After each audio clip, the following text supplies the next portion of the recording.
Ежегодно эта малая речушка наносит жителям близлежащих домов большой урон. Сточные воды – частый гость во дворах. Речка давно превратилась в настоящее болото. На протяжении долгого времени ее не чистили. Заросли и мусор, накопившиеся в ней, не давали воде уходить. Ситуация усугубляется при дождливой погоде. Вода выходит из берегов и подтапливает дома, которые располагаются в непосредственной близости от речки. Проезд Адлиба – это у нас река Гнилушка, которая проходит старый поселок, Бегу улица.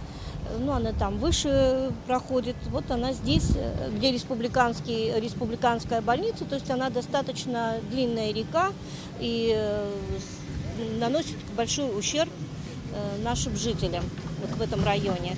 Это ее выход в озеро. Коммунальные службы столицы знают о проблеме и пытаются улучшить ситуацию. Сегодня в районе Маяка, где отрезок реки был наиболее загрязнен, проводили работы по очистке водоема.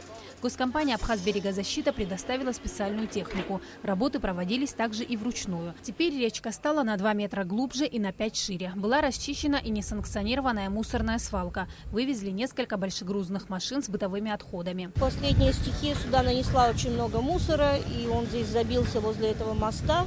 Поэтому Абхазберегозащита имеет такую технику, которая может почистить. Мы обратились, потому что если не почистить выход этой реки, то следующий дождик будет опять затапливать людей.